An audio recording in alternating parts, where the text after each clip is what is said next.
Good evening. Good evening. Good evening. We are here, and once again, it is our great pleasure to be in your reality. You are immersed in your reality. We visit it. That's why we say to be in your reality. We watch you. We learn from you. We send energies to you. And there is more, let's say, co-creation and a deeper, let's say, connection than you are currently aware of. And that does not just go for we Pleiadians, it goes for all kinds of influences and energies and forms of intelligence that are very, very, very interested in your world at this particular time. Tonight we are gathered at the Dancing Moon for Moon Musings number 51.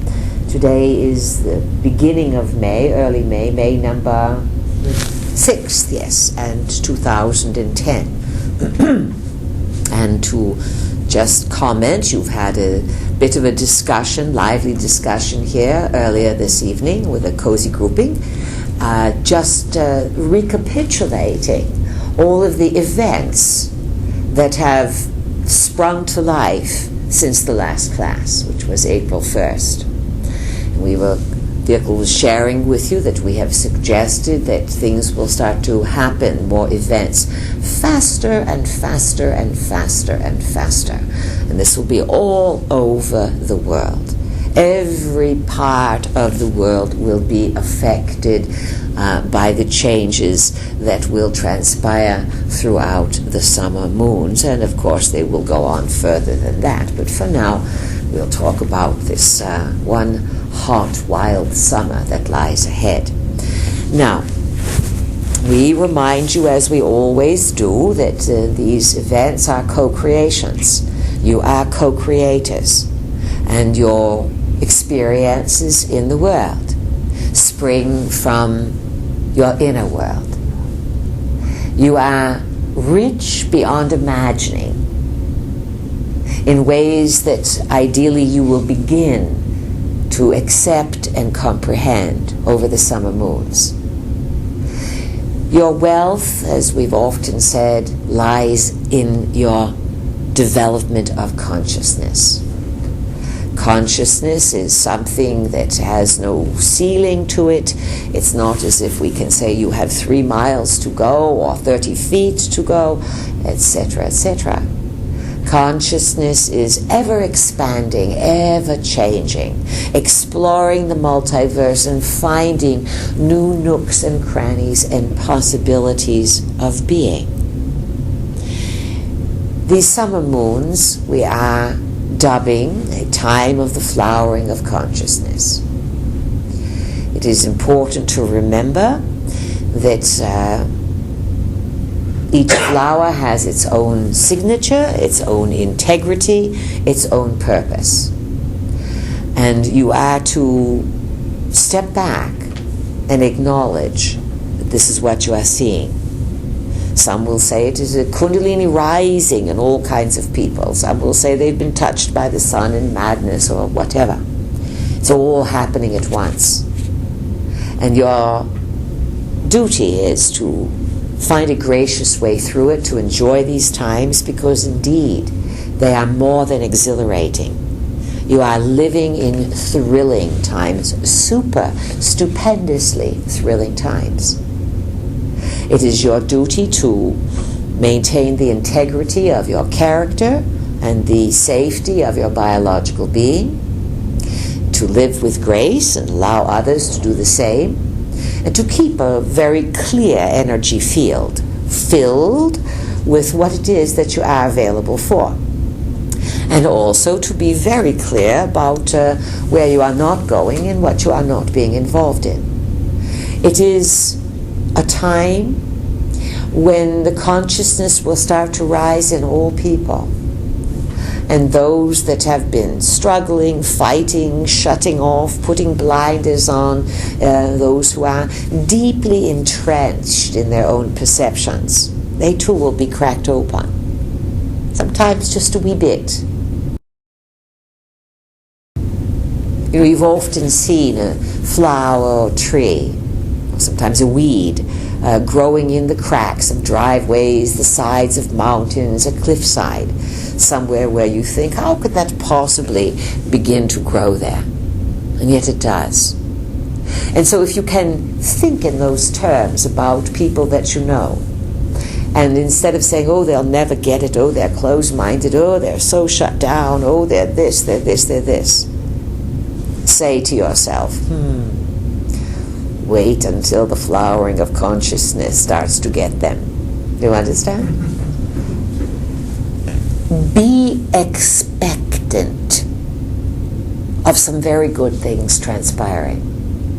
Because certainly the newspapers will cover all the dire things. And dire there will be many of. But there will be good news.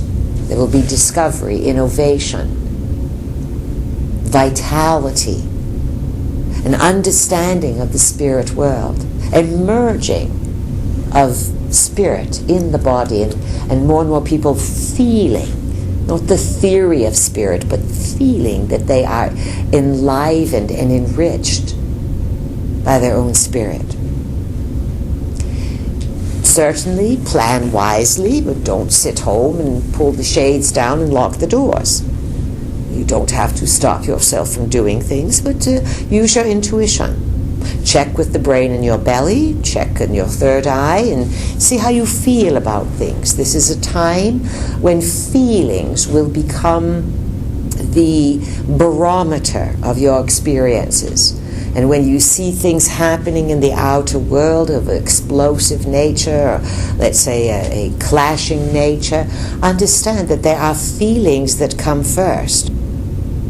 So, let's explore some things here. We know you went over all the things that have happened. If you want to ask us about any of them, by all means, we are here to assist you and to convince you, to enliven you to your own possibilities.